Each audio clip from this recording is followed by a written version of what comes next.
Hello नमस्कार, good evening. कैसे हैं आप लोग? आज हम पढ़ेंगे एक नया टॉपिक। आज हम बात करेंगे बाल गंगाधर तिलक जी के विचारों पर कि बाल गंगाधर तिलक के क्या विचार थे, और उनके राजनीतिक विचारों को जानेंगे, उनके सामाजिक विचारों को जानेंगे, उनके राष्ट्रवाद के विचारों को जानेंगे, उनके शिक्षा के विचारों को जानेंगे, एजुकेशन पे वो क्या समझते थे, उनके कांग्रेस को लेकर क्या विचार थे, उनके भारतीय राजनीति में कहा जाता है कि वो उग्रवाद को मानते थे, यानी कि एक प्रकार से आप ये कह सकते हैं कि उनके जो विचार थे वो गर्म दल से संबंधित थे। तो गर्म दल क्या था, इससे संबंधित उनके विचार क्या थे, इन सारी चीजों को आज हम जानने का प्रयास करेंगे।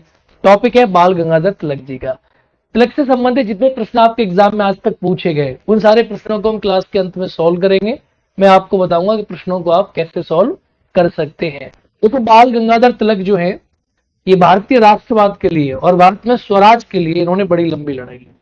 अब स्वराज के बारे में उनके बड़े अच्छे अच्छे विचार थे। तो देखो, बाल गंगाधर तिलक साहब का जो जन्म हुआ ये 1856 में हुआ था। 1856 में महाराष्ट्र में इनका जन्म हुआ था। आप सभी जानते हैं कि इनके जन्म के बाद एक साल बाद ही भारत में 1857 की क्रांति हो गई थी। तो इनका जन्म जो है जिस क्रांति से पहले हुआ, तो इनके विचार बड़े क्रांतिकारी विचार थे इनके। अब क्रांतिकारी विचार, थोड़े से विचारों को समझने का प्रयास करना कि क्रांतिकारी विचारों को किस प्रकार से उन्होंने भारतीय रूप देके और कैसे वेस्टर्न फिलोसफी को इंडिया के अकॉर्डिंग एडप्ट करके अपने विचारों को आगे बढ़ाया, और कैसे उन्होंने स्वराज के बारे में मांग करी। देखो, 1 जनवरी 1880 को उन्होंने न्यू इंग्लिश स्कूल का प्रारंभ किया था। पहले मैं इनके बारे में आपको बेसिक बातें बताऊंगा कि बाल गंगाधर तिलक ने क्या क्या किया। ओवरव्यू में आपको दूंगा इन्होंने क्या शुरू किया, क्या क्या इन्होंने बनाया। फिर मैं इसके बारे में बड़े डिटेल में आपके साथ बातचीत करूंगा। तो पहले मैं आपको बताऊंगा कि इनके विचार क्या थे, नॉर्मल ओवरव्यू मिलेगा। इसके बाद केयर की गर्मपंथी विचारों का आप क्या समझते हो, इसके बारे में बातचीत करेंगे। इसके बाद इनके तिलक के राजनीतिक विचार क्या थे, इसके ऊपर बातचीत करेंगे डिटेल में। फिर तिलक का स्वराज का सिद्धांत क्या था, इसके बारे में बातचीत करेंगे डिटेल में। फिर हम बातचीत करेंगे कि उनके अनुसार स्वराज में कितने अवयव होने चाहिए, इसके बारे में बातचीत करेंगे डिटेल में। फिर हम बातचीत करेंगे कि स्वराज और स्वराज्य में क्या अंतर है, गुड गवर्नेंस और स्वराज में क्या डिफरेंस है।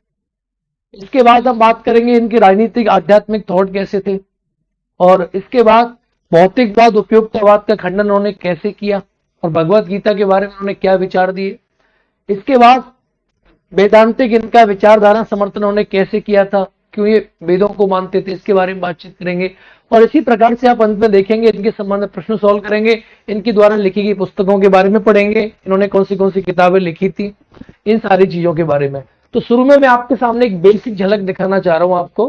थोड़ा सा इनका एक बेसिक ओवरव्यू मैं आपको दे देता हूं कि इनका जन्म हो गया 1856 में, और इन्होंने न्यू इंग्लिश स्कूल का प्रारंभ किया था। अब देखो, ये शॉर्ट में बात हुई न्यू इंग्लिश स्कूल उन्होंने क्यों बनाया था। कि तिलक साहब थे, तिलक के जो विचार थे, ये पश्चिमी संस्कृति का बड़ा विरोध करते थे। अब पश्चिमी संस्कृति का विरोध करने वाला व्यक्ति न्यू इंग्लिश स्कूल की स्थापना क्यों करेगा, आपके मन में विचार आएगा। तिलक ने हमेशा पश्चिमी संस्कृति का खूब विरोध किया कि पश्चिम की संस्कृति खराब है, पश्चिम की शिक्षा खराब है, पश्चिम का भौतिकवाद खराब है, पश्चिम की तार्किकता खराब है। इन्होंने पश्चिम की मेटेरियलिज्म जो वर्ल्ड है, भौतिकवाद, उसके बारे में बुराई करी। इन्होंने कहा कि भाई भौतिक के लोग भौतिकवादी चीजों को ढूंढते हैं, ठीक है, आध्यात्मिक तरफ की तरह ध्यान नहीं देते। इन्होंने कहा कि भौतिक का जो पश्चिमी देश है, उनका जो रेशनलिज्म है, जो तार्किकता है, भाई वो हर चीज की बुराई करते तरफ क्षमता के आधार पर, ये भी गलत है उनका। और उनका जो उपयोगितावाद है, इस सिद्धांत को भी उन्होंने गलत साबित किया। इसके बावजूद भी इन्होंने न्यू इंग्लिश स्कूल की स्थापना करी। इसका मतलब क्या है, कभी भी तिलक ने ये नहीं कहा कि पश्चिम की शिक्षा संस्कृति खोलने का तरीका खराब है। इन्होंने ये कहा पश्चिम की शिक्षा खराब है, पश्चिम की संस्कृति खराब है, वेस्टर्न एजुकेशन का मॉडल खराब है, वेस्टर्न एजुकेशन खराब है, लेकिन उनका जो शिक्षा देने का तरीका है, मेथड ऑफ एजुकेशन खराब नहीं है। इसीलिए कई विद्यार्थी कंफ्यूज कर जाते हैं कि तिलक ने न्यू इंग्लिश स्कूल की स्थापना क्यों करी थी, क्योंकि इसका कारण था इस स्कूल में पश्चिम की तरह, यानी मैथन पश्चिम का और इंडियन संस्कृति की शिक्षा दी जाती थी। भारतीय संस्कृति की शिक्षा को अंग्रेजों के तरीका से दिया गया, जिससे कि भारत में आप भारतीय संस्कृति के माध्यम से अपनी शिक्षा ग्रहण कर सके। इसमें अंग्रेजी शिक्षा नहीं थी, अंग्रेज की संस्कृति नहीं थी, लेकिन इसके अंदर क्या था, इसके अंदर जो भारतीय संस्कृति के अनुसार शिक्षा का प्रावधान था, जो कि अंग्रेजों की तरीका से मैच करता था। मेथड उनका लिया, प्रोजेक्ट अपना दे दिया। उनके मेथड में अपने प्रोडक्ट को फिक्स करके न्यू इंग्लिश स्कूल की इन्होंने स्थापना करी थी। 1881 में अंग्रेजी में मराठा और मराठी में केसरी नामक समाचार पत्र का प्रकाशन आरंभ किया। तिलक एक बड़े अच्छे पत्रकार माने जाते हैं और इन्होंने अपनी पत्रकारिता का प्रयोग करते हुए इन्होंने मराठा अखबार जो है अंग्रेजी में लिखा और केसरी जो है उसको मराठी में इन्होंने प्रकाशित किया। अब इन अखबारों में क्या था, इन अखबारों में के माध्यम से इन्होंने भारतीय संस्कृति को लोगों के सामने लेकर आए, स्वराज के अपने विचार को लोगों के सामने लेकर आए। इन्होंने कहा कि देखो अंग्रेजों से जो मांग कर रहे हैं ना कि अंग्रेज हमें गवर्नेंस दे दे, अंग्रेज हमें शासन दे दे, अंग्रेज हमें नियम दे दे, तो इनसे कुछ नहीं होने वाला। नियम शासन कुछ नहीं कर सकते। इन्होंने कहा जब तक हम गुलाम रहेंगे, स्वयं का राज नहीं मिलेगा, तब तक अंग्रेजों की गुड गवर्नेंस से हमें कोई फायदा मिलने वाला नहीं है। तो अपने स्वराज के कॉन्सेप्ट को इन्होंने आगे रखा। इन्होंने देखा कि हम अंग्रेजों से भीख मांग रहे हैं, नियमों की भीख मांग रहे हैं, इससे कुछ नहीं मिलने वाला। स्वराज हमारा जन्म सिद्ध अधिकार है और स्वराज हमें भीख मांग के नहीं लड़ के मिलेगा। तो इन विचारों को इनके माध्यम से उन्होंने प्रकाशित किया और जनता तक पहुंचाया। इस विचारों के माध्यम से आप देखेंगे केसरी अखबार के माध्यम से तिलक की पॉपुलैरिटी बहुत ज्यादा बड़े लेवल पर फैल गई थी। इनकी पॉपुलैरिटी बड़ी अच्छी हो गई थी, ये आपको यहां से जानने को मिलेगा। तो इसके बाद आप देखेंगे 1885 में इन्होंने दक्कन एजुकेशन सोसाइटी की स्थापना करी।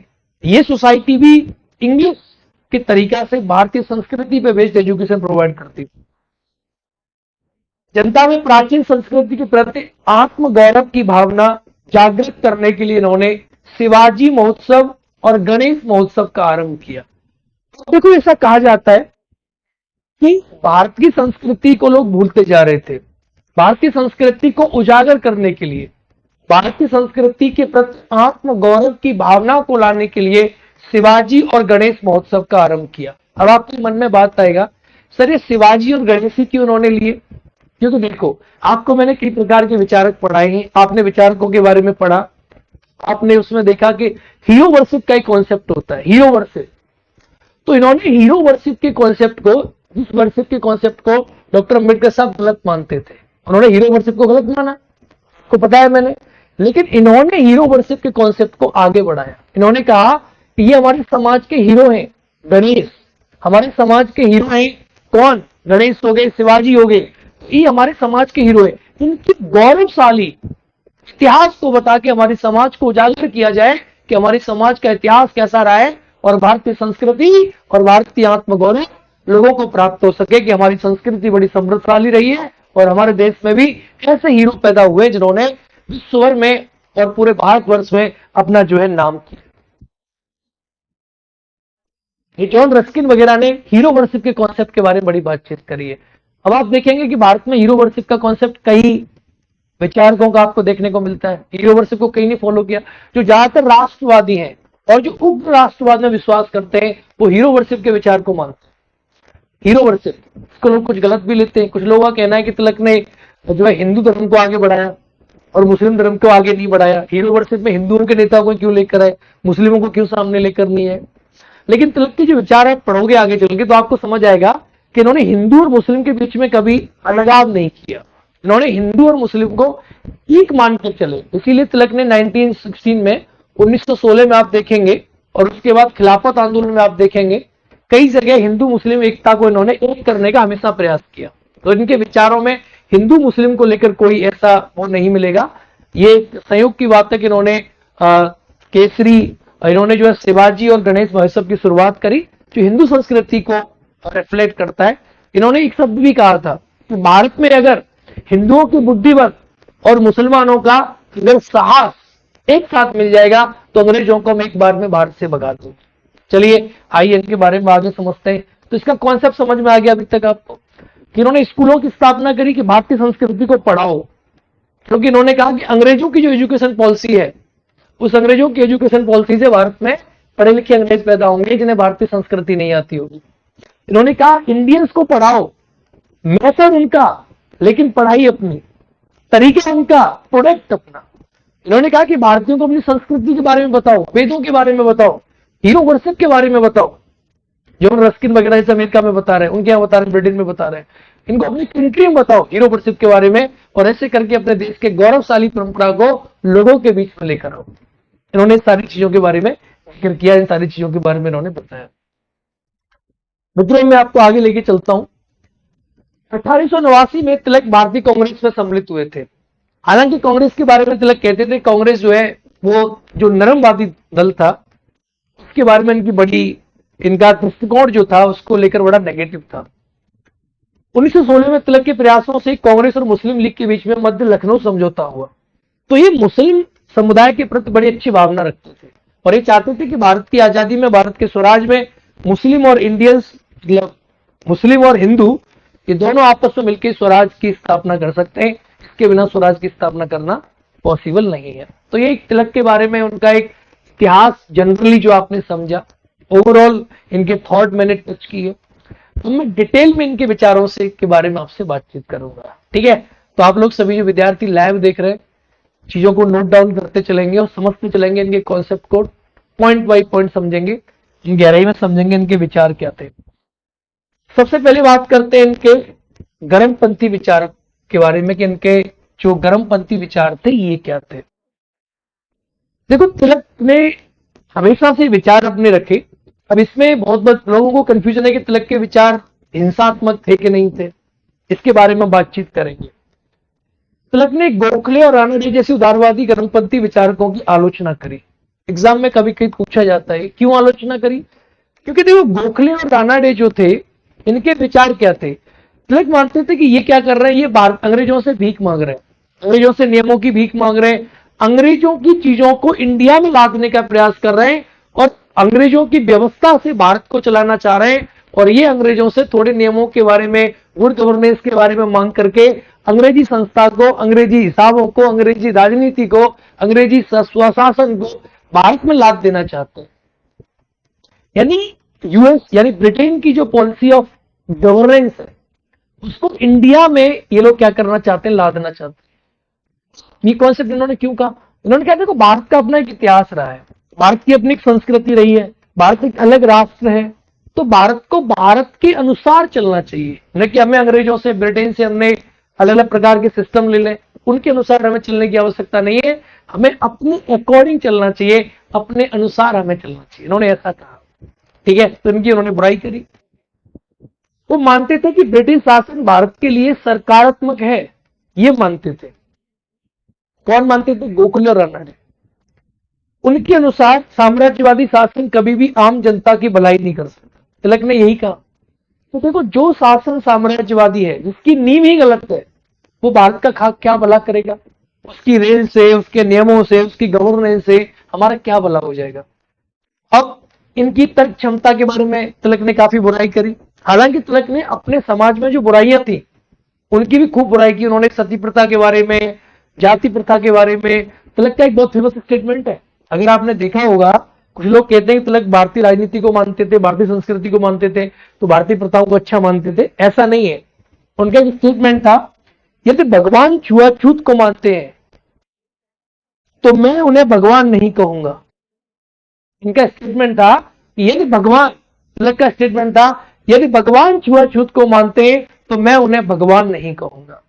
इतना बड़ा इनका विचार था कि जो भगवान इसमें विश्वास करते हैं कि छुआछूत अच्छी चीज है तो मैं उन्हें भगवान नहीं कहूंगा। इस विचारधारा को आगे बढ़ा के और भारतीय संस्कृति को आगे लेकर आए, लेकिन बुराइयों को हटा दिया इन्होंने कहा ये बुराई है हमारी संस्कृति की, तो बुराइयों को उन्होंने अलग कर दिया, साइड कर दिया बुराइयों को। अब आप आगे देखेंगे तो आपको क्या देखने को मिलेगा। चलिए, तो इनके गर्मपंथी विचार, इन्होंने कहा कि अंग्रेजी साम्राज्यवाद हमारे देश में कभी विकास नहीं करेगा। उन्होंने कहा ब्रिटिश शासन अच्छा तो होता, अगर ब्रिटिश शासन इतना ही अच्छा होता, आयरलैंड के निवासी ब्रिटिश शासन का विरोध क्यों करते भाई? आयरलैंड को ब्रिटेन ने गुलाम बनाया था। अगर ब्रिटिश शासन इतना ही बढ़िया था तो आयरलैंड वालों ने क्यों विरोध किया इसका? और हमारे देश के कुछ नेता जो पढ़े लिखे लोग थे वो कहते थे ब्रिटिश शासन अच्छा है हमारे लिए। उन्होंने ब्रिटिश शासन के विरोध में संवैधानिक आधार को अस्वीकार किया। उन्होंने कहा कि संवैधानिक आधार आप लेके चल रहे हो ना कि नियम लाओ, हमारे देश में नियम लेकर आओ, कानून लेकर आओ, इससे कुछ नहीं होने वाला। स्वराज की मांग करो, संवैधानिक आधार से कुछ प्राप्त नहीं कर लोगे। नियमों कानून से आप अंग्रेजों से क्या ले लोगे? स्वराज लो, स्वराज। उनके अनुसार भारत में संविधान ही नहीं है, संवैधानिक विरोध का कोई औचित्य नहीं होता कि हम इनका संवैधानिक विरोध करें। जैसे हमारे देश में देखोगे आप, मोतीलाल नेहरू, गोपाल कृष्ण गोखले, ये सब इसका दादा भाई नौरोजी, ठीक है, ये सब करते थे, संवैधानिक विरोध करते थे अंग्रेजी सरकार का। तिलक ने कहा ऐसा नहीं हो सकता। बाल लाल पाल, इनकी विचारधारा तिलक से काफी मैच करती हुई आपको नजर आएगी। अब आप देखेंगे आगे क्या हो। तिलक के राजनीतिक विचार क्या थे? तो ये तो तिलक के गर्मपंथी विचार समझ गए। तो आपसे प्रश्न पूछेगा तिलक के गर्मपंथी विचारों में संवैधानिक विकास के बारे में इन्होंने विरोध किया, संवैधानिक आधार को कभी स्वीकार नहीं किया। क्या भारत में काय का संविधान है? हम तो गुलाम है, और गुलाम के ऊपर काय का संविधान होता है भाई? जब गुलामी होगी तो संविधान किस बात का हुआ? इन्होंने साफ कहा इस बात को। तिलक के राजनीतिक विचार क्या थे? व्यक्ति की स्वतंत्रता की आध्यात्मिक अवधारणा प्रस्तुत करी। देखो, ये व्यक्ति की स्वतंत्रता को सबसे इंपॉर्टेंट मानते थे कि आप अगर देश में विकास करना चाहते हैं तो व्यक्ति को स्वतंत्र करो। अगर कोई आदमी गुलाम है तो उसके लिए घोड़ा गाड़ी भिजवाएं, एसी लगवाएं, उसे गाड़ी में बिठवाएं, उसके लिए सोना लेकर आए, उसको नोटों की गड्डियां दे दें। लेकिन अगर वो गुलाम है, गुलामी की जंजीरों में जकड़ा व्यक्ति कभी स्वतंत्र नहीं होता। अब तो कोई व्यक्ति स्वतंत्र है, खूब स्वतंत्र हवा ले रहा है, लेकिन इसके जंजीरें बंधी हुई है। ऐसी गुलामी, ऐसी आजादी किसी काम की नहीं है। स्वतंत्रता के इन्होंने बड़े बड़े अच्छे विचार कहे। स्वतंत्रता की राजनीतिक अवधारणा साफ दिन होकर व्यक्ति की आध्यात्मिक स्वतंत्रता की पूर्व शर्त है। अब इन्होंने और क्या कहा कि देखो भैया, आप ये कहते स्वतंत्रता की अवधारणा साध्य न होकर, साध्य और साधन, आप दो चीजें जानते हैं। साध्य मतलब अंतिम लक्ष्य, स्वतंत्रता अंतिम लक्ष्य नहीं है, व्यक्ति की आध्यात्मिक स्वतंत्रता की पूर्व शर्त है। अगर किसी व्यक्ति को आप आध्यात्मिक रूप से स्वतंत्र बनाना चाहते हो, अगर किसी व्यक्ति को स्पिरिचुअल लिबर्टी अगर आप देना चाहते हो, तो स्वतंत्रता आपको पहले से देनी पड़ेगी। भाई, आप किसी आदमी को चाहते हो कि उस आदमी को बहुत स्वतंत्रता मिले, भगवान से उसका संबंध जुड़ जाए, वो स्पिरिचुअल आदमी हो जाए, तो आप किसी आदमी को पहले लिबर्टी तो दो। पहले लिबर्टी दोगे, फिर उसका आध्यात्मिक विकास होगा। तो इनका मानना था कि स्वतंत्रता अपरिहार्य है, सबसे जरूरी है। पहले आप लिबर्टी दो और बाद में उसका आध्यात्मिक विकास हो पाएगा। इन्होंने इस बात को साफ तौर पर कहने का प्रयास किया। तिलक की स्वतंत्रता संबंधी विचार जीएस मिल से प्रभावित थे। यही स्वतंत्रता के बारे में यही बात करते हैं, स्वतंत्रता बहुत जरूरी है, अपरिहार्य है। राज्य के प्रयोजन के संबंध में उपयोगितावादी तर्कों का विरोध किया। उपयोगितावाद जो है बेंथम का, अधिकतम लोगों के अधिकतम सुख के बारे में बात करते हैं, लेकिन तिलक का विचार था अधिकतम लोग अधिकतम सुख नहीं, सामाजिक कल्याण, लोक कल्याण, सभी का सुख, सभी का कल्याण। अधिकतम क्या होते भाई? सामाजिक कल्याण के बारे में इन्होंने बात करी। कहा कि उपयोगितावाद का इन्होंने खंडन किया। याद रहना चाहिए आप लोगों को, उपयोगितावाद के बारे में इन्होंने हमेशा खंडन किया, मिलके विचारों को सपोर्ट किया। अधिकतम व्यक्तियों के अधिकतम सुख की बजाय बहुजन हिताय बहुजन सुखाय पर बल दिया। बड़ी बात थी भाई, अधिकतम लोगों के अधिकतम सुख की बजाय बहुजन हिताय बहुजन सुखाय, यानी बहुजन का, बहुत सी जनता का सुख करो, बहुत सी जनता का हित करो, इसके ऊपर इन्होंने जोर दिया। बहुजन हित बहुजन सुख के बारे में बात करी, और अधिकतम लोगों के अधिकतम कल्याण की बजाय सभी लोगों के कल्याण के बारे में बातचीत करी कि सभी का कल्याण होना चाहिए। अधिकतम लोग क्या होते हैं भाई? सभी का कल्याण करो, सभी का कल्याण करो, सभी का फायदा करो, सभी को कुछ मिलना चाहिए। इसके बारे में इन्होंने अपने कॉन्सेप्ट दिए, इसके बारे में इन्होंने अपनी बातचीत करी। तिलक का स्वराज क्या है? ये बहुत इंपॉर्टेंट टॉपिक है, आपके एग्जाम में पूछा जाता है। तो व्हाट इज द तिलक स्वराज? तिलक का स्वराज क्या है? तिलक के राजनीतिक विचार भारत के धार्मिक ग्रंथों वेद, रामायण, महाभारत, कौटिल्य के अर्थशास्त्र, शुक्र नीति तथा कामंतक नीति शास्त्र से प्रभावित थे। अब इसका मतलब क्या?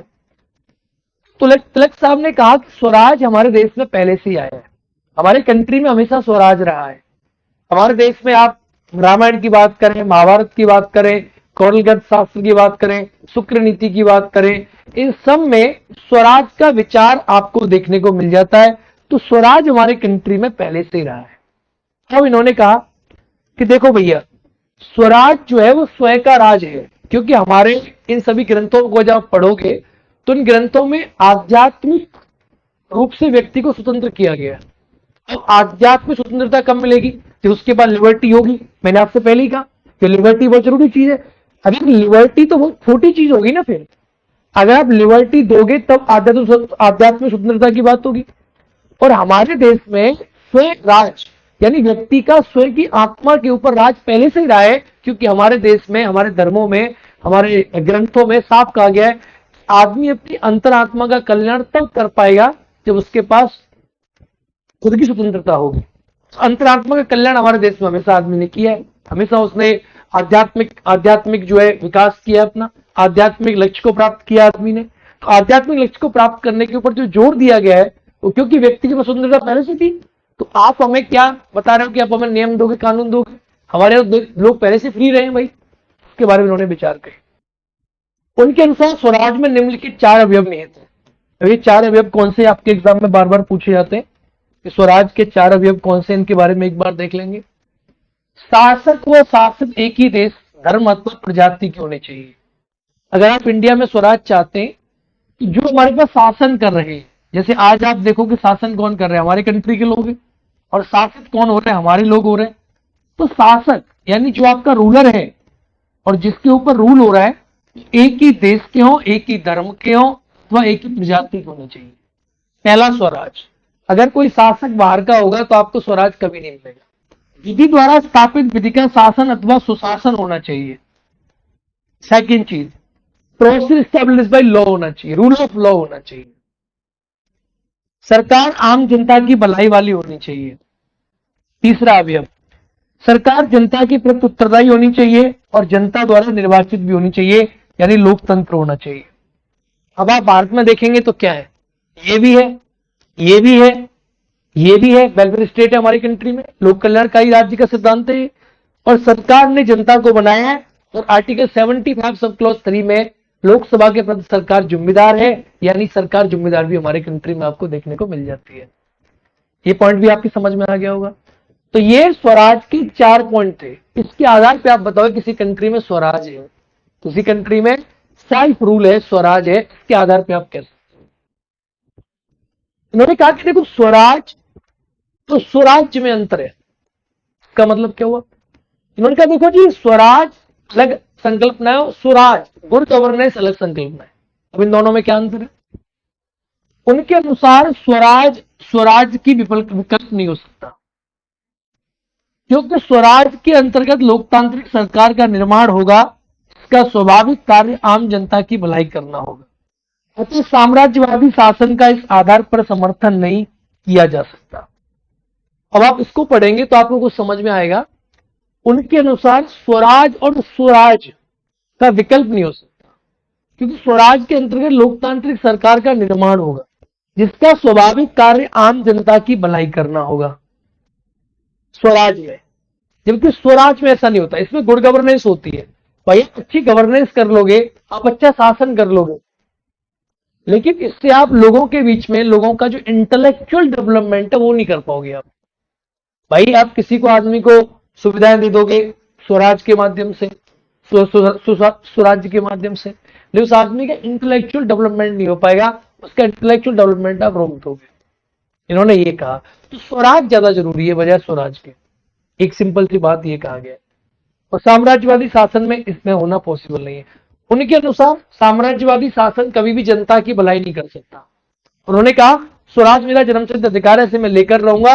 ये इनका बहुत बड़ा नारा था जो उन्होंने बार बार दिया। इन्होंने बार बार कहा कि स्वराज मेरा जन्मसिद्ध अधिकार है, इसे मैं लेकर रहूंगा।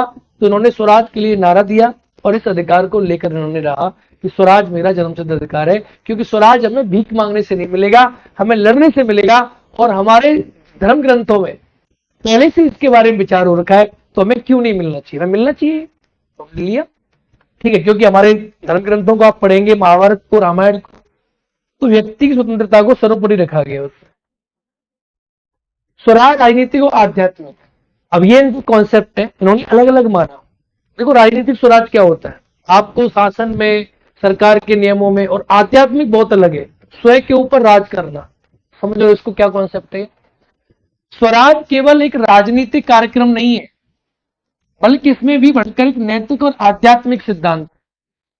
उनके अनुसार स्वराज का विचार भारत के ऋषि का दिया है। प्रत्येक व्यक्ति का आत्मनियंत्रण होता है। अब समझो मेरी बात, जो आत्मनियंत्रण होता है वो स्वराज है। यानी मैं अगर अपने शरीर पर राज करता हूं, अपनी आत्मा पर राज करता हूं, तो मेरा स्वराज है।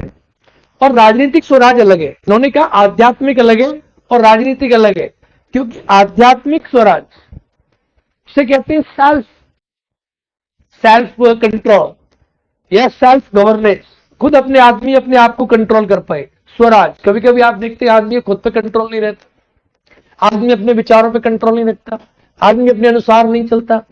गवर्नेंस का जो स्वराज है वो अलग है भाई। गवर्नमेंट का पॉलिटिकल स्वराज है कि आपको नीति दे दें, नियम दे दें, कानून दे दें, सरकार दे दें। आज मुझे एक बात बताओ, आप भारत देश में रहते हैं, आपको देश स्वतंत्र है, मोदी जी देश के प्रधानमंत्री हैं, आप कहीं जा सकते हैं, ये कर सकते हैं, वो कर सकते हैं, ये स्वतंत्रता आपको अलग दिख रही है। एक आपकी जो बॉडी है, आपका जो मन है, आपके जो विचार है, इसके ऊपर आपकी खुद का एक स्वराज भी है। तो बहुत से ऐसे लोग हैं आध्यात्मिक रूप से अभी भी गुलाम है, लेकिन वो पॉलिटिकली रूप से फ्री है। चलिए आगे बढ़ते हैं, आगे जानने का प्रयास करते हैं। भौतिकवाद एवं उपयोगितावाद पर इनका क्या विचार था। मैंने आपसे पहले ही कहा, इन्होंने भौतिकवाद उपयोगितावाद का खूब खंडन किया। तिलक ने भौतिकवाद उपयोगितावाद के विचारों का पूर्ण खंडन किया। इन्होंने कहा भौतिकवाद बहुत बेकार की चीज है। इन्होंने भौतिकवाद, तर्कवाद और उपयोगितावाद तीनों का खंडन किया। उनके अनुसार अधिकतम व्यक्तियों के अधिकतम सुख का विचार बेंथम द्वारा दिया गया अतार्किक है। अधिकतम लोग अधिकतम सुख क्या कर लोगे आप? यानी आप तो ये कह रहे हो कि भाई 100 लोग हैं तो अधिकतम लोगों का सुख कर दो, ये नहीं। सबका सुख करो, सब कल्याण करो, सर्वहित करो, सर्व कल्याण की बात करो, ओवर डेवलपमेंट की बात करो, सर्वजन सुखाय सर्वजन हिताय की बात करो। उनके अनुसार वेद और भगवत गीता में व्यक्ति सुख और अन्य के सुखों में कोई अंतर नहीं है। इनके अनुसार किसी आदमी का सुख और अन्य का सुख में कोई अंतर नहीं है। अगर आप स्वयं सुख रहना चाहते हो, पूरी समाज के सुख के बारे में चिंता करो, सब जन के बारे में बात करो, अपने बारे में सिर्फ बात करो। इन्होंने कहा ये अंग्रेजी लोग कहते हैं कि अधिकतम लोगों का अधिकतम सुख, ये क्या है? बेकार का सुख है। काय का भौतिकवाद की बात करते हैं अंग्रेजी लोग, भौतिकवाद की बात करते हैं, फिजिकलिज्म, मटेरियलिस्टिकलिज्म की बात करते हैं लोग, ये सब बेकार की चीजें। तार्किकता की बात करते हैं, तर्क की बात करते हैं, तर्क किस काम का है? उन्होंने कहा तर्क का यूज हर जगह नहीं करना चाहिए। तो उपयोगितावाद बेंथम का सिद्धांत है। जब आप बेंथम को पढ़े होंगे पॉलिटिकल थिंकर में, वेस्टर्न पॉलिटिकल थिंकर मैंने पढ़ा दिया है, आप वीडियो देखना। तो हैप्पीनेस के बारे में कि भाई अधिकतम लोगों का कल्याण कैसे हो सकता है, तो अधिकतम लोगों का अधिकतम सुख के बारे में उसने बातचीत करी है कि आप पूरी समाज को ना देकर जितने लोगों को हो सकता है उतने लोगों का सुख दे दे, अधिकतम लोगों को सुख दे दे, उनका कल्याण करते हैं। लेकिन हमारी समाज में क्या है? अधिकतम का नहीं, हमारी समाज में सबका कल्याण की बात होती है। अधिकतम मैं आप में से कहूं कि मैं आप में से अधिकतम विद्यार्थियों को खुश रखना चाहता हूं, मैं आप में से अधिकतम विद्यार्थियों को नोट दे दूंगा, मैं आप में से अधिकतम विद्यार्थियों को डाउट ले लूंगा। तो अधिकतम का मतलब क्या हुआ भाई? जो सब विद्यार्थी समान है। मुझे कहना चाहिए कि मैं आप सब विद्यार्थियों को नोट दे दूंगा। अधिकतम क्या? मैं आप सब विद्यार्थियों के डाउट ले लूंगा, मैं आप सब विद्यार्थियों का भला चाहता हूं। अधिकतम का क्या? अगर मैं अधिकतम कहूंगा तो कहीं ना कहीं मैं आप में से जो कुछ विद्यार्थियों को छोड़ रहा हूं। अल्पसंख्यकों का कहा जाता है कि इस विचारधारा ने अल्पसंख्यकों बाद में इसका खंडन किया कि आप माइनॉरिटीज को छोड़ देते हो, अधिकतम लोगों की बात करते हो। तो इसका कई लोगों ने खंडन किया। इस विचारधारा का कई प्रकार से खंडन होता है। उपयोगितावाद, समाज के सुख में ही व्यक्ति का सुख निहित है। बड़ी अच्छी बात है। इन्होंने कहा है कि सोसाइटी का जो सुख है उसमें व्यक्ति का सुख है। अगर सोसाइटी सुखी है तो आप सुखी है, सोसाइटी दुखी है तो आप दुखी है। उसका उल्लेख वेदांतिक दर्शन में विद्यमान है, जो हमारा वेदांतिक दर्शन है। और इसीलिए यहीं से इनके जो विचार थे वो वेदांत की तरफ भी आपको देखने को मिल जाएंगे। इनके जो विचार हैं आपको देखने को मिलेंगे। इन्होंने अरविंदो के विचार के बारे में बातचीत करेंगे, स्वामी विवेकानंद के विचारों के बारे में बातचीत करेंगे। तो इनके विचार आपको यहाँ से झलक जाएंगे, इनके कॉन्सेप्ट आपको देखने को यहां से मिल जाएंगे। वेदांतिक विचारधारा का समर्थन किया, वेदों की विचारधारा, वेदों की कॉन्सेप्ट का इन्होंने समर्थन किया। विवेकानंद, अरविंदो की बात, तिलक ने भी भारत की वेदांतिक परंपरा को स्वीकार किया। इन्होंने कहा कि वेदों में पूरा सार है, क्योंकि तिलक हमारी भारतीय संस्कृति को आगे लाना चाहते थे। उन्होंने कहा कि भाई आप भारतीय संस्कृति को आगे कैसे लेकर आओगे? अगर आप भारतीय संस्कृति को आगे लेकर आना चाहते हो तो भारतीय संस्कृति को आगे लेने के लिए भारतीय संस्कृति आप पढ़ोगे कहां से? तो भारतीय संस्कृति आप वेदों से पढ़ोगे, और वेदों में भारतीय संस्कृति के बारे में विचार दिए गए। तो अगर आप वेदों के बारे में नहीं जानोगे तो भारतीय संस्कृति के बारे में आप कैसे जानोगे? तो भारतीय संस्कृति जानना आपके लिए बहुत जरूरी हो जाता है। इनके अनुसार स्वतंत्रता व्यक्ति की आत्मा का मूल तत्व है। बहुत बड़ी बात, क्योंकि वेदांत में यह उल्लेखित किया गया है कि व्यक्ति और परमात्मा के बीच कोई अंतर नहीं है। और मैंने आपको पढ़ाया है कि अरविंदो जी भी कहते थे इस बात को, हमारे रविंद्रनाथ टैगोर जी भी इस बात को कहा करते थे, आत्मा से परमात्मा का मिलन जब होगा वही सब कुछ है, वही स्वतंत्रता है। आत्मा की स्वतंत्रता जब मिलेगी तब परमात्मा से मिलन होगा। और आत्मा की स्वतंत्रता क्या? आध्यात्मिक स्वतंत्रता है। और आध्यात्मिक तब मिलेगी जब आपको नॉर्मल फ्रीडम मिल जाएगी। आपके हाथों में बेड़ियां लटकी हुई है, आपके ऊपर सरकार का डेली दौरा चल रहा है, तो आप मन विचार कहां कर पाओगे? आप आध्यात्मिकता में कहां जा पाओगे? और जब आध्यात्मिकता में नहीं जा पाओगे तो परमात्मा से भी नहीं मिल पाओगे।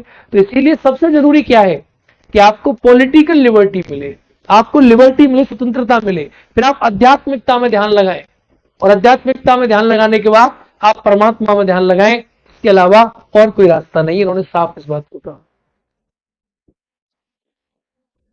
राष्ट्र का विचार, देखो इनके विचार राष्ट्रवादी थे, राष्ट्रवादी विचारक है, राष्ट्रवादी थिंकर है, और राष्ट्र के विचार के बारे में बात करते, राष्ट्र को प्रमुख मानते हैं। तिलक ने राष्ट्रवाद के विचार के वेदांत के आध्यात्मिक एकता और मानवीय एकता और पश्चिमी विचारों में राष्ट्रवाद का विचार प्रतिपादन करने वाले मैजनी, बर्क, मिल और विल्सन से प्रभावित थे। जिनका राष्ट्रवाद का विचार है, उनका जो नेशनलिज्म का कॉन्सेप्ट है, ये अपने राष्ट्रवाद के विचार में हमारे देश में जो वेद थे हमारे, तो वेदों में मानवीय सभ्यता के बारे में बात हुई, मानव की एकता के बारे में बात हुई, आध्यात्मिक एकता के बारे में बात हुई। इन सबसे प्रभावित थे इनके राष्ट्रवाद के विचार कि भाई देश को एक करो, देश की सभ्यता की बात, संस्कृति की बात। ये सभ्यता संस्कृति से राष्ट्रवाद को चलाने का कॉन्सेप्ट कहां से आया? वेदों से आया। सभ्यता, संस्कृति, देश को इससे एक करो, लोगों को एक करो, विचारों को एक करो। और पश्चिमी राष्ट्रवाद का विचार कैसे आया था, इससे प्रभावित थे। क्योंकि वेस्टर्न में आप देखोगे, पश्चिम में, अब कुछ लोग कहते हैं कि पश्चिम का राष्ट्रवाद खराब है, जैसे रविंद्रनाथ टैगोर जी को आपने देखा, पश्चिम का राष्ट्रवाद उन्होंने अलग तरीका से कहा, अरविंदो ने पश्चिम का राष्ट्रवाद अलग तरीका से कहा, लेकिन पश्चिम से राष्ट्रवाद तो निकला। तिलक के विचारों में आपको देखने को मिलेगा इनके मेथड अलग है। ये पश्चिम को खराब नहीं मानते, मेथड में खराब नहीं मानते। उन्होंने कहा इंग्लिश की शिक्षा कैसे निकली, उसके अकॉर्डिंग अपनी शिक्षा की बात करो। और जैसे पश्चिमी देशों का राष्ट्रवाद निकला, पश्चिमी देशों का राष्ट्रवाद कैसा राष्ट्रवाद है? उनका जो राष्ट्रवाद है वो साम्राज्यवादी राष्ट्रवाद है। लेकिन जो राष्ट्रवाद का उनके अंदर विचार आया पश्चिमी कंट्रीज में, उस तरीका से भारतीय संस्कृति को बढ़ावा देके, भारतीय संस्कृति में हीरोइज्म पैदा करके हिटलर आया। और ये तो के बाद की बात होगी, हिटलर आया, मुसोलिनी आया, इनके अंदर क्या था? राष्ट्रवाद था पश्चिम का, लेकिन राष्ट्रवाद में हीरोइज्म भी था। तिलक ने भी सेम कॉन्सेप्ट की बात करी थी, तो पहले करी थी कि भाई राष्ट्रवाद वेस्टर्न का ठीक है, लेकिन अपनी संस्कृति को आगे बढ़ाकर, अपने वेदों को आगे बढ़ाकर, अपने हीरो को आगे बढ़ाकर, अपने गणेश, अपने मराठा, अपने शिवाजी, अपनी संस्कृति को आगे बढ़ाकर अपने राष्ट्रवाद को आगे बढ़ाओ, ये इनका कॉन्सेप्ट था। तो पश्चिम के राष्ट्रवाद को अपने अकॉर्डिंग ढाल दिया इन्होंने। ये सांस्कृतिक राष्ट्रवाद, कल्चरल नेशनलिज्म के बारे में बात करी इन्होंने। देखो इसके बारे में जानते हैं। तिलक के अनुसार राष्ट्रवाद के विकास के लिए वस्तुनिष्ठ तत्व जैसे सामान, भाषा, भूभाग, धर्म, जबकि सामूहिक लगाव और मनोवैज्ञानिक एकता इसका आत्मनिष्ठ तत्व है। उन्होंने कहा देखो, अगर आप चाहते हो कि राष्ट्रवाद बढ़े, समान भाषा, भूभाग, धर्म, ये सब आवश्यक है राष्ट्रवाद को बढ़ावा देने के लिए। उन्होंने कहा राष्ट्रवाद को आप बढ़ाओगे तो राष्ट्रवाद को बढ़ावा देने के लिए समान भाषा का होना। अब हमारा कंट्री है, हमारे कंट्री में आप देखो राष्ट्रवाद को बढ़ाओगे तो राष्ट्रवाद को बढ़ाने में क्या? समान भाषा है, समान लैंग्वेज है, समान भूभाग का होना, समान धर्म की आवश्यकता, क्योंकि धर्म राष्ट्रवाद में बड़ा रोल प्ले करता है। आप इस बात को जानते हैं। ये सारी चीज जरूरी है कि आप धर्म को रखो, समान भाषा को रखो, भूभाग को रखो, कि हमारा कंट्री, भारत की सीमा पाकिस्तान पीओके हमारा है, हम लेके रहेंगे, हमारा धर्म, हमारी भाषा से राष्ट्रवाद बढ़ता है। इसे आप देखो हिटलर ने किया। जबकि सामूहिक लगाव, कलेक्टिव आपके अंदर लगाव हो, और मनोवैज्ञानिक एकता इसका आत्मनिष्ठ तत्व है। इसका मतलब क्या हुआ, देखो एक थ्योरी निकल रही है, नेशन होता है और एक कंट्री होता है। तो उन्होंने क्या किया, भूभाग से, भाषा से उनकी का राष्ट्रवाद पैदा कर लोगे। लेकिन अगर आप चाहते हो कि राष्ट्रवाद रियल में राष्ट्रवाद हो, कल्चरल, तो आप लोगों के मन में सामूहिक लगाव। अब आप कैसे मानते हो कि भाई एक बात जम्मू कश्मीर का आदमी है और आप केरला में रह रहे हैं, तो आपके मन में सामूहिक मनोवैज्ञानिक लगाव है। और मनोवैज्ञानिक एकता इसका आत्मनिष्ठ तत्व है। इसीलिए कहते हैं कि मनोवैज्ञानिक एकता जो होती है वो राष्ट्र है, और जो भौगोलिक एकता होती है वो देश की बात करी जाती है। तो उन्होंने कहा कि अगर आप एक्चुअल में पैदा करना चाहते हो राष्ट्रवाद, तो लोगों के बीच में सामूहिक लगाव लेकर आओ। ये नहीं हिंदू मुस्लिम को बांट के राष्ट्रवाद लाओगे, उनका भी राष्ट्र है हमारा भी राष्ट्र है, मनोवैज्ञानिक लगाव इससे लेकर आओ। उन्होंने गणपति उत्सव तथा शिवाजी महोत्सव के द्वारा ब्राह्मणों एवं गैर ब्राह्मणों के बीच एकता पैदा करने का प्रयास किया। कितनी अच्छी बात थी, देखा ये। हाँ, ब्राह्मणों और गैर ब्राह्मणों के बीच एकता पैदा करने का प्रयास किया कि ब्राह्मण और गैर ब्राह्मण को आप एक करो, आप दोनों को एक करो। तो इन्होंने क्या किया, इन्होंने आप देखेंगे कि इन्होंने गणपति और शिवाजी महोत्सव दोनों लेकर आए और ब्राह्मण गैर ब्राह्मण के बीच में एकता पैदा करने की कोशिश करी। हालांकि इनके विचारों का बहुत लोगों ने खंडन भी किया कि ये हिंदू में जातिवाद, धर्मवाद, इसको बढ़ावा इन्होंने दिया, ऐसा लोग कहते हैं। हालांकि इनके विचार ऐसे देखने को नहीं मिलते, लोग ऐसा मानते हैं, लोग इन्हें क्रांतिकारी मानते हैं। लेकिन इन्होंने कभी भी ऐसी क्रांति नहीं करी, इन्होंने कभी भी ऐसा कोई आक्रामक आंदोलन नहीं किया, इनके विचार ऐसे नहीं। सामाजिक आंदोलन और राजनीतिक विरोध राष्ट्रवादी एकता के निर्माण में सहायक है। उन्होंने कहा कि देश में अगर आपको राष्ट्रवादी एकता लेकर आनी है तो सामाजिक आंदोलन, राजनीतिक विरोध, सरकार का, जो हमारी कंट्री ब्रिटिश सरकार थी, इसका विरोध करो, राजनीतिक विरोध करो, सामाजिक विरोध करो, तो हमारी कंट्री का राष्ट्रवाद मजबूत होगा। उनके अनुसार भारत के विभिन्न भाषाई समुदाय राष्ट्र के उपभाग है, देश के अंदर आते उसी को उपभाग है। उनका मानना था कि हिंदूवाद भारत में राष्ट्रीय एकता का बड़ा आधार है। ये अब इस विचार को लेकर बड़ा खंडन होता है इनका। हिंदूवाद भारत में राष्ट्रीय एकता का बड़ा आधार है। अब देखो इसी का प्रयोग आज की सरकारें कर रही हैं। हिंदूवाद, आजकल आपने गाड़ियों पर लिखा देखा है मैं हिंदू हूं। इन्होंने कहा कि भारत में राष्ट्रीय एकता पैदा करने में हिंदू जो धर्म है, हिंदू जो वाद है, हिंदुइज्म, ये बड़ा रोल प्ले करेगा। सोच के देखो कब इन्होंने बात कही, और आज भी हमारी कंट्री में यही हो रहा है। हिंदूवाद हमारे देश में राष्ट्रीय एकता पैदा करने में एक बड़ा आधार प्ले कर रहा है। अगर आप हिंदू नहीं है, ऐसी संस्कृति हमारे देश में लोग मानते हैं कि अगर आप हिंदू नहीं है तो भैया आप राष्ट्रवादी नहीं है। अब ये बात हालांकि गलत है, क्योंकि इस देश में रहने वाला हर हिंदू और मुस्लिम सभी राष्ट्रवादी है, सभी के अंदर नेशनलिज्म की फीलिंग होनी चाहिए। तो इन्होंने इस बात को सबने पढ़ लिया, लेकिन सामूहिक लगाव इसके बारे में किसी ने बातचीत नहीं करी। तो सामूहिक लगाव भी तो जरूरी है, लेकिन इन्होंने कहा कि धर्म राष्ट्रवाद में बड़ा रोल प्ले करता है। और आज आप देखो कि हिंदूवाद जो है उससे राष्ट्रवाद पैदा हमारी कंट्री में हो रहा है। हिंदूवादी एकता, हिंदुस्तान, आप देख रहे हो, सारे विचार आपको देखने को मिल रहे होंगे। चलिए आगे बढ़ते हैं। हिंदू धार्मिक ग्रंथ जैसे रामायण, महाभारत कश्मीर से लेकर कन्याकुमारी तक भारत की एकता निर्मित करते हैं। बड़ी बात है। उनके अनुसार इसी धार्मिक एकता को आर्थिक और राजनीतिक आधार पर सुदृढ़ करने की आवश्यकता है।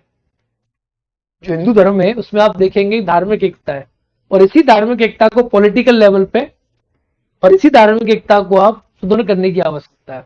अब हिंदू धर्म के बारे में बात कर रहे हैं, इसका मतलब डॉक्टर बी आर अम्बेडकर तो सीधे अगेंस्ट हैं, और doctor B R Ambedkar hero पूजा की बात नहीं करते। Doctor B R Ambedkar Hindu धर्म के बारे में अच्छा नहीं मानते, तो उनके खिलाफ तो ऐसे ही हो गए। चलिए ऐसे लिंकरों के बारे में समझा करो। उनके अनुसार हिंदू राष्ट्रवाद का विचार भारत में पहले से ही विद्यमान है। तो एक बात आप देखो, कभी भी आप थिंकर्स को पढ़ो, आपने तिलक को पढ़ा, आपने अरविंद जी को पढ़ा, आपने टैगोर साहब को पढ़ा, आपने विवेकानंद जी को पढ़ा, तो आप क्या कर रहे हो, आप जो है आपने अम्बेडकर जी को पढ़ा, तो आपके मन में सभी के बारे में विचार आ गए कि उसने क्या सोचा, हीरोइज्म को किसने माना, राष्ट्रवाद के बारे में किसके क्या विचार थे, पंचायत के बारे में किसके क्या विचार थे, स्वतंत्रता के बारे में किसके क्या विचार थे। तो आपके विचार एक अपने आप बनने लग जाएंगे। आप थिंकरों को कंपैरेटिव मोड में पढ़ने में आपको मजा आएगा। इस थिंकर के ये विचार थे, इस थिंकर के ये विचार थे, इस थिंकर के ये विचार थे। तो आप कैसे पढ़ो, आप एक तत्व पकड़ लो, एलिमेंट। स्वतंत्रता के ऊपर किसके क्या विचार होंगे, अब इसके ऊपर सबके बराबर विचार है। अब देखो सीधे सीधे कॉम्बिनेशन है, जो हीरोइज्म को मानेगा वो हीरोइज्म को मानेगा, तो हीरोइज्म संस्कृति से लेकर आएगा, संस्कृति हिंदू संस्कृति को मान रहा है, तो इसका मतलब उनके विचार उनसे नहीं मिलेंगे जो हिंदू संस्कृति को अच्छा मानते हैं। पश्चिमी संस्कृति को बढ़िया मानेंगे, वो स्वराज की बात नहीं करेंगे, क्योंकि जैसे आपने देखे कि भाई इंडिया में से कई सारे थिंकर हैं और मैंने आपको पढ़ाए भी, तो वो पश्चिमी राष्ट्रवाद को सपोर्ट करेंगे, क्या करेंगे, नियमों को अच्छा मानेंगे, ऐसे करके विचार आपके दिमाग में बनने लगेंगे। ब्रिटिश शासन राष्ट्रवाद का निर्माण नहीं कर रहा बल्कि इसमें खंडित कर रहा है। इन्होंने कहा कि देखो जो ब्रिटिश का शासन है ये भारत में राष्ट्रवाद का निर्माण नहीं कर रहा है, ये खंडित कर रहा है, हमारे देश को खंडित कर रहा है, हमारे देश की खंडित कर रहा है, हमारे देश को बिखार रहा है, हमें राष्ट्र का निर्माण नहीं कर रहा है, इन्होंने साफ कहा। चलिए आगे समझते हैं। अब इनका आर्थिक राष्ट्रवाद पे क्या विचार है। तिलक राणा ने दादाभाई नारोजी, आरसी दत्त और गोपाल कृष्ण गोखले के आर्थिक विचारों के आधार बनाकर राष्ट्रवाद का निर्माण किया। अर्थव्यवस्था के बारे में इनके विचार दादाभाई नारोजी की जो थ्योरी थी मनी ड्रेन, उसको सपोर्ट करते थे। आर्थिक शोषण के कारण लोगों की ब्रिटिश सरकार के विरुद्ध चेतना का निर्माण होता है। ब्रिटिश सरकार हमारा शोषण करती है तो लोग उसकी बुराई करते हैं और हमारे देश में चेतना बन रही है। उन्होंने दादाभाई नारोजी की आर्थिक निकासी ड्रेन थ्योरी का समर्थन किया, सबने किया था, सबने किया था कि अंग्रेज हमारे देश से पैसा लेकर विदेश जा रहे हैं, हमारे देश का शोषण कर रहे हैं, हमारे देश से अंग्रेजों की तनख्वाहें जा रही हैं, हमारी कंट्री का शोषण करके विदेश से पैसा लेकर जा रहा है, उसका शोषण सबने किया था, उसके बारे में सबने अपने विचार दिए थे। उन्होंने औद्योगिकरण और परिवहन संचार के विकास का समर्थन किया, जो राणा ने द्वारा बताया गया था कि भाई अंग्रेजों ने इंडिया में औद्योगिकरण लगाया, परिवहन का संचार किया, रेलवे बनाई। उन्होंने उदारवादियों के इस विचार को स्वीकार किया कि ब्रिटिश शासन का विरोध संवैधानिक आधार पर होना चाहिए, तो हमेशा इसको मानते नहीं थे, संवैधानिक आधार पर नहीं होना चाहिए, ब्रिटिश शासन का विरोध मौलिकता के आधार पर होना चाहिए।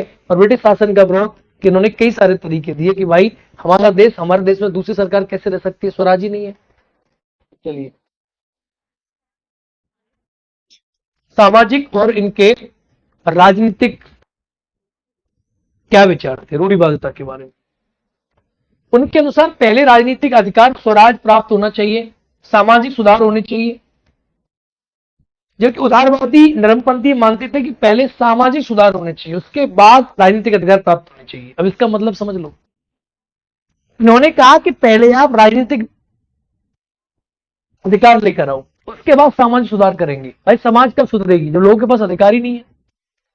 और जो हमारे नरमपंथी मानते थे पहले समाज को सुधारो, तब जो है आप पॉलिटिकल डेवलपमेंट हमारे कंट्री में लेकर आओ। तो ये विचार पूछ सकता है आपके एग्जाम में। इन्होंने पहले समाज को नहीं, राजनीतिक स्वतंत्रता को सुधारने की बातचीत करी थी।